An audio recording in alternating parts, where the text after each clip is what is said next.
Hello, hello, you guys, and welcome back to the podcast. I'm so excited. We have an amazing guest, Maria, on the podcast today. Maria, how are you? I'm good. How are you doing? Good. So excited to chat with you. For those that don't know you yet, would you mind giving us like a small introduction on yourself? Sure. It's hard usually for me to introduce myself just because, that's what happens. But I'm Maria Oliva and I'm the owner and founder of SMS Media. We are a social media management agency and consulting agency as well, specializing on Instagram and Facebook. And pretty much our goal is to help business owners take time out of their lives, so like give them time back actually into their lives so that they can spend that time with their families, doing what they love, traveling, etc. And for people that want to do it themselves, just helping them not be overwhelmed anymore because social media can be fun and it can be exciting. So that's kind of like the goal. I love that. How did you get started in this? Like, when did you start up your business? Oh my God, the longer I'm in my business, the further back in my life I go with this. But just a synopsis, I started when I was 15. I loved the photography side of things, and that's when I discovered that something in marketing or communications was going to be my thing. As I mentioned earlier, a little bit before we started the podcast, I was born and raised in Puerto Rico in a very small town. So Puerto Rico is small, in a very small town within Puerto Rico. And everyone around me was business owners. And I didn't realize that into years as I was a business owner. And I looked back and I was like, oh my God, all of my friends from back home and even their families and people I was surrounded with were business owners. So I grew up in this way. And my goal always was for my parents' business, which was a bar at the time. I would think, how can I get them seen by the rest of Puerto Rico? I wasn't even thinking about Mm. the world, just like how can I get people from other towns to come visit?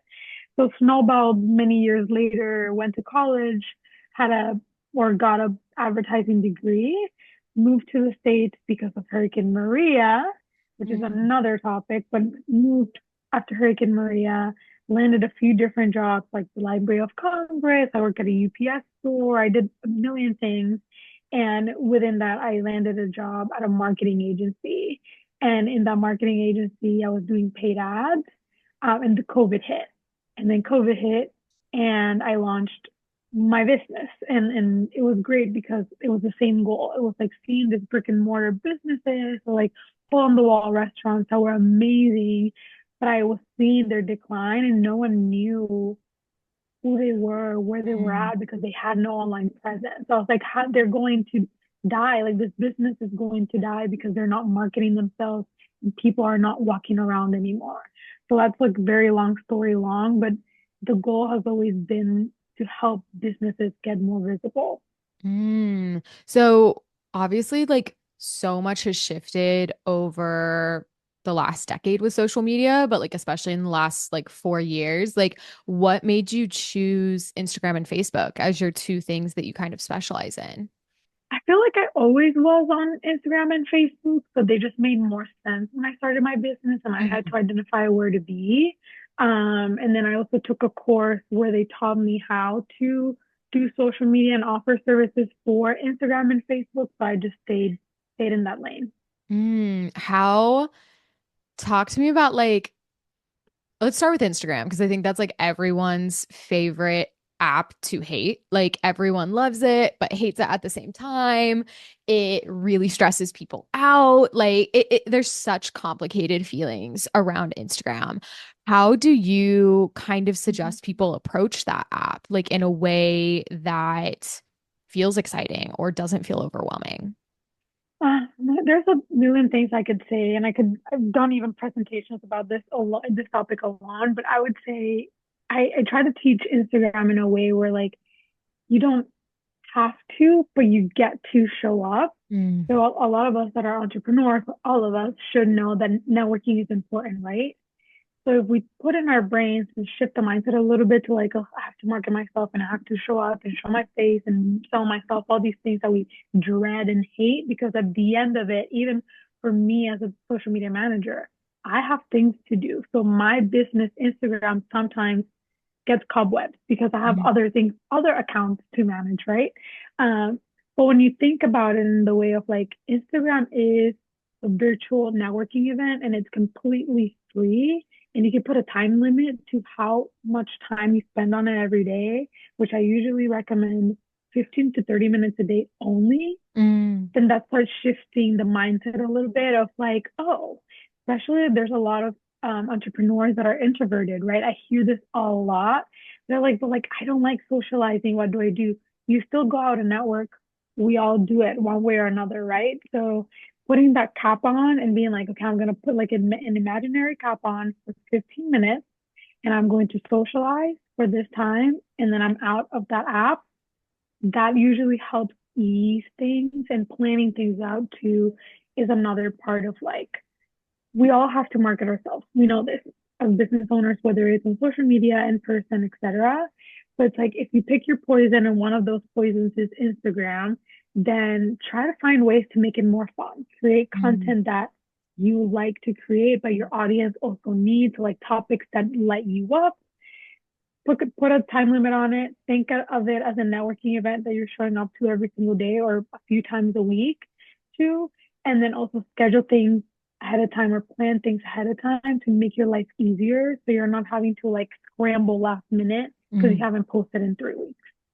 I'm like literally me lately. I'm like, that's actually me. I'm like just gathering cobwebs. And then I'm like, what if we put so much pressure on like making sure we post today and now we can just freak out about it and make it a huge production? Um, how do you suggest kind of planning things to schedule out? Like, do you have suggestions or routines that you suggest entrepreneurs follow in order to come up with content ideas? Like, what does that kind of process look like? Oh, yes, absolutely. So there's a few different ones, and I would say I'm going to say a few. And if you're listening to this podcast, choose whichever one resonates more with you. Because I'm the type of person that doesn't think there's a one size fits all for anything in the Mm, world, but specifically when it comes to social media, right? So it could be, and let me see, I'm using like a napkin that I have here, but like you could take a napkin or a piece of paper and just create like squares of how often you're going to be posting, like three different columns if you're posting 3 times a week, and draw the line underneath for like the 4 weeks and just start writing there. It could be using a calendar on your computer. It could be using a notes app on your phone just to keep track of your content ideas as they're starting to come up. I use Google Sheets for myself and my clients where I can visually see the squares, right? All the mhm, squares and the planning for it. As well as I use Facebook, like, well, not Facebook anymore, but Meta Business Suite to schedule things out. And you can plan some things there as well. But I would say, however it works for you, pick one day a week or one day a month where you sit down and dedicate an hour to 2 hours or 3 hours if that's how much it takes you. Don't spend a whole day because we all know no one's going to spend a whole day just doing social media.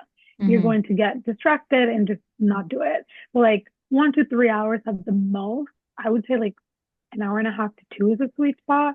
And batch create content. You don't have to create the visuals or the reels yet during that time, but like figure out what do you want to talk about that month mm. or the next week.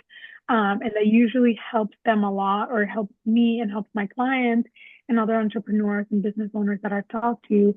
It makes it much easier to just plan and know what I'm going to post. And then I can create this graphic the week of, or I can create and record this reel on the week of. Mm. How do you like suggest getting over like the burnout of social media when you're just like having a really hard time coming up with those ideas? Like, let's say you can't even get to the step of like organizing things. You're just like, I literally don't know where to start. I don't know what to post. Like, where do you suggest finding inspiration or like where to reconnect with things and how to like rediscover what you want to post on social media? Sometimes it takes taking a break to get there. And I will say this because sometimes we want to push ourselves. So I'll give anyone a permission slip if you're there and you're extremely overwhelmed and burnt out with your business, with marketing, wherever. Maybe take a week off, 2 weeks off, a month off. Your business is not going to die. Your followers are not going to unfollow you. Your engagement is not going to go down. It is totally fine. But if you are in a place where you're like, okay, I think I could do it, I would recommend going back to the basics. Mm, Start talking about who you are, what services you offer. Go back to your frequently asked questions. We're getting questions from clients all the time. So go back. What are they asking you all the time? What type of questions do you have to answer multiple times in a month, in a week, on your sales call?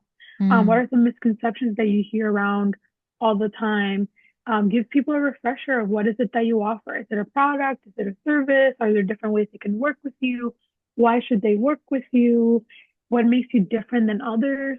Like going back to those basic things of when like you started the business and you were starting to mm, market yourself, usually it's really good, even in a reintroduction post, mm, because people forget. And sometimes we as business owners think that repeating ourselves is bad, mhm, but we have to repeat ourselves all the time in order for people to even remember us, right? mhm. And a lot of people get scared. They're like, I already said this 2 weeks ago. Should I say it again? Yes, say it again once a week, 3 times a week, however many times you need to, in as many different ways as you need to, because when you think about it, when we were growing up, how many times we would see the same commercial over and over and over again while we were watching like Nickelodeon or whatever TV show we were watching?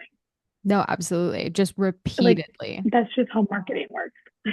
No, absolutely. I Yes. always like tell my clients too, I'm like, I never have posts perform better than my introduction posts. And so I'm like, do one once a month. Like, Yep. people want to get to know you. They want to see what you're all about, what you're doing. Like, those are always Mm-hmm. my best performing content, is just like putting myself out there and like trying to get to know my audience. And like, Mm-hmm. going back to what you said in the beginning, I love the idea of thinking of Instagram as this like online networking party. Like that makes that so much more fun and so much easier to navigate. Mm-hmm. Right. It's because you're like, okay, I can make friends here, I can connect with people here, and it takes that pressure off. Like I'm showing up because sometimes we think mechanically. I'm gonna show up, I'm gonna post something, I'm gonna get a lead, or I'm not gonna get a lead. If I get a lead, I'm gonna be excited. If I don't get a lead, then I feel like this isn't working. And that's what we Hmm. hear all the time, right? Me as a marketer, I hear this all the time. I don't get sales from social media. I don't get sales from social media because you're not engaging even, Hmm. like you're not even putting everything that you have to put in there. You're not interacting with other people, you're not networking with other people, and who want to collaborate with someone or work from someone that isn't even responding to comments or DMs or trying to interact with their posts too? Because a lot of Hmm. people, usually we have the 5, 10 people, maybe less, that are always liking our stuff or commenting on our stuff. You don't respond to them, eventually they're going to get tired Hmm. of engaging with your content and you not responding, right? Absolutely. Hmm. So that's the type of mentality. Do you have like a, going along with that, like responding to comments, like engaging with people? Do you have like almost a checklist that you suggest people follow or work through, or like make sure that they prioritize in their social media? Yes, that's where I usually talk about just spending the 15 minutes to 30 minutes a day on Instagram alone. And I literally time myself to do this because in my agency, we do offer community engagement and community management for our clients. And I literally time myself. If the client has a package for 15 minutes, I put a timer for 15 minutes. Mm, If it's for 30 minutes a day, then I time myself because it's very important that I keep my energy in check and hmm. that I keep my sanity in check. So I recommend this for other people as well. And there's a checklist or pretty much a strategy that I call, actually, it was the 10-10-10 strategy that I got from a coach, Shannon McKinstry, a while ago. So I'll give her credit for that. But I tweaked it a little bit based on what I was seeing from my ideal clients and the people that I work with. So it could be the 5-5-5 strategy if you're only spending 15 minutes, or it could be 10-10-5-5. But there's a few different things that you have to follow. During the first 5 minutes or 10 minutes, depending on how much time you want to spend a day, 15 or 30 minutes, you're going to spend engaging on other people's content. So, like scrolling Mm, through your feed and looking at the image, reading the caption is very important because sometimes we're just like, people take an hour to 2 hours to create a piece of content, and we're saying, you look beautiful, you look handsome. And it's like, that's not what I'm talking about in this post, right? mhm, So, like, look at the image, read the caption, and say something meaningful. If the post does not inspire you to say anything, don't say anything. mm, Instead of saying beautiful, you could say, I love your shirt. At mm, least you're being specific about what you think is beautiful. mhm, Um, If it's like if they say a tip or a comment in their caption and that's what resonates with you, you don't have to talk about the image at all. You talk about the caption, ask questions, just say something that's contributing to the conversation that's being built within this post. Mm-hmm. And that's what helps build those connections. Once you're done with that, you put the timer on for another 10 or 15 or 5 minutes, sorry, depending on which strategy you choose. And you're going to spend that time on your stories. So watching other people's stories, listening to it if you can. If you can't, then of course use the captions. They don't have captions and you can't hear or you're hard of hearing or anything like that. Scroll through. You don't need to put yourself through that burden Mm-hmm. so they didn't care about being inclusive for you. But move forward and just the same thing. A lot of people share their day-to-day lives, some snippets about things that they're struggling with, etc. Comment back to anything that resonates with you. Start those conversations as people. Don't really like I always say don't pitch them unless they're asking for your help, but Mm-hmm. just start those conversations. And then the last few minutes, so for the third portion of the strategy or the time that you're going to be spending on it, find a hashtag where your ideal clients are likely spending time at. So, for example, I usually have worked with folks in the wedding industry ever since I started my business, and I'm located in the DC area or based off of the DC area. So usually I would use like hashtag DC wedding planner, hashtag DC weddings, hashtag DMV weddings, which encompasses the DC, Maryland, and Virginia area. And then I go into that hashtag and look at the posts that have been posted there recently, or because the feed has changed a little bit, just seeing what accounts show up, Mm-hmm. going to their page, not necessarily following them if I don't want to, but yes, I go into their account, see if they've posted anything recently that resonates with me, watch their stories, maybe comment on anything that resonates, and then Mm-hmm. keep on scrolling for the last 5 minutes. And then the last section of the time would be spent, whether it's a minute, 2 minutes, 5 minutes, answering comments and DMs that you receive. Mm-hmm. There's nothing that grinds my gears, and I know it grinds other people's gears too.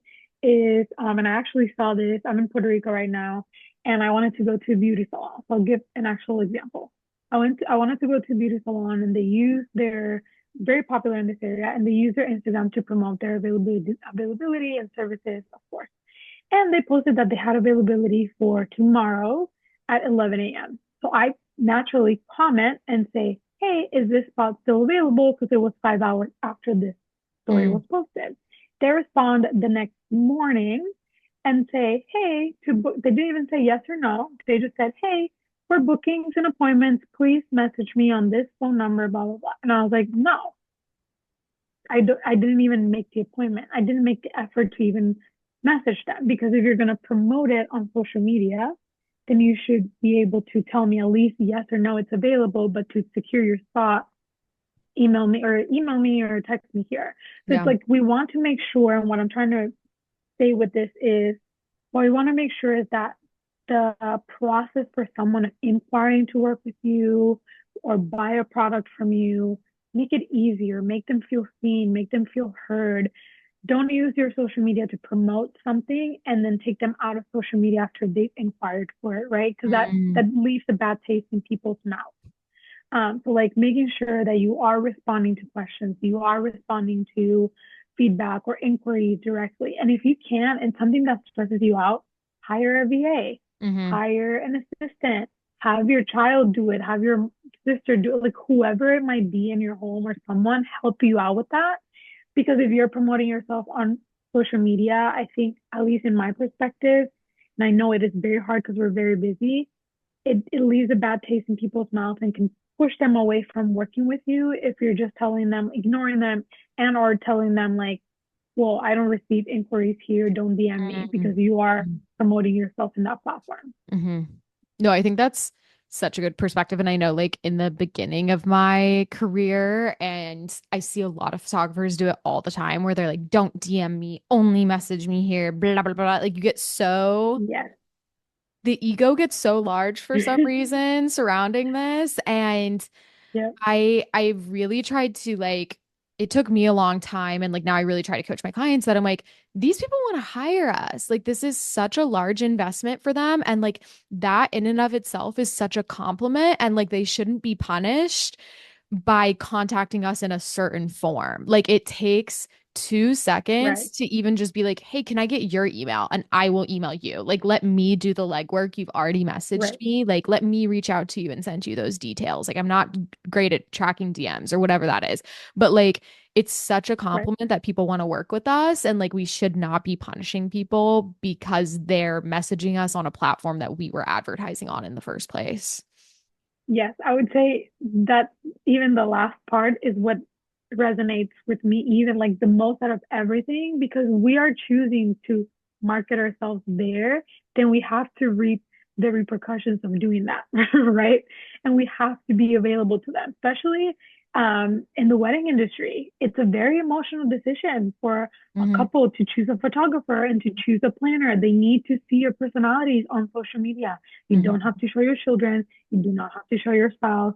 You don't have to share, all of your mental health issues if you don't want. Like, there's nothing that you have to do. You get to choose how personal you want to be. And Hmm. that could be as simple as just talking about, I like Starbucks, or I don't like Starbucks, or I like coffee, or I don't. You get to choose how personal you are, but they need to see even a portion of your personality because that will separate you from other people. And that personality will either make them want to click the link, go to your website and inquire or DM you, or not do that at all and for them to connect with the next person.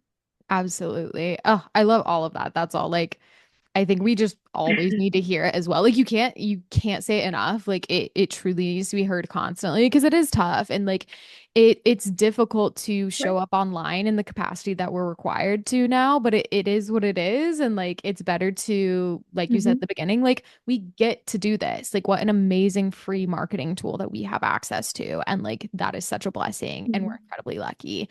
Um well, as we like wrap up, I would love to hear like if you could tell people like one thing or have them really take away like one piece of advice when it comes to Instagram marketing, what would that be? Ooh, one thing? That's Mm-hmm. hard. That's I hard for me. know. Um, it can be fun. I would say that. Mm. It can be fun and it can be easy. Mm. There's a lot of misinformation out there. There's a lot of over education out there. There's a lot of click and bait content that's being posted and it's being used because it works. There's a lot of people saying the algorithm changed here every 3 days, the algorithm changed, and in this thing changed, and don't do this, and use faceless videos now, and like all the hashtags aren't working, which is the most ridiculous thing I've ever heard in my life. Um, Tune out the noise and do what works best for you. Mm. I said this, and I've said this for years, especially when Reels first came out. I was anti Reels for the longest time Mm. because I was like, don't do them. And I still am. I'm like, if you don't want to do them, don't do them. You Yeah. don't have to. You can still see results. And especially for anyone that's listening that's in the wedding industry, usually you want hyper local folks to work with you. You want Mhm. hyper local people and couples to connect with you and other vendors that are locally to you. You don't need to use Reels to get in front of your local people. You don't, Yeah. unless you want to be an educator or your business is something that is worldwide or all over the US. Like for you and me, we want to work with people probably all over the place, right? In the Hmm. US and beyond. So it is a resource that we could use and we could decide what that looks like. But even if we chose not to, we could still see results with it. So going back to the initial part of it is it can be easy, it can be fun. Mm. Figure out what that looks like for you. Do you have fun or more fun showing up on stories every day, once a day, two slides a day? Do Mm. you like doing reels instead of carousels and all the graphic design and all the posting? Figure out what that looks like for you because yes, we have to post things that your audience relates to and that your audience needs to see, right? We can't always post content that we like, but your audience doesn't relate to it in any way. Um, but it can be fun and it can be easy. It's just we don't have the tools for that. Mm. And there are people and my obviously I'm one of those resources, but there's a million other social media managers out there Mm, and VAs and other people that can help you, or even like your peers that might be willing to sit down with you and brainstorm once a month. mm, But figure out what that looks like for you, create a strategy, and just try to have more fun because mm. without it, it's not worth it. Yeah. No, I love that. I'm like, that is truly what we're all about here is just like enjoying our processes more and our lives more and our businesses more. So I love all of that. Thank you so much for sharing. Thank you so much. Yeah, well, obviously we will link everything in the show notes for you guys listening, but can you tell us where we can find you online, Maria? Yes, you can find me on Instagram, of course, because I'm the Instagram queen, at Maria Oliva Social. And in there, you could find all my links. There's a lot of free tips and tricks that I post all the time. Any resources, one-on-one sessions, anything that you might be interested in, just DM me, ask me any questions. I'm an advocate for, I'm not going to pitch you unless you say, I need your help. So if you need anything or want some advice, want me to look at anything, I'm here for you. Oh my gosh. Well, thank you so much again for coming on. This was phenomenal. And thank you guys for listening, and we will see you next time.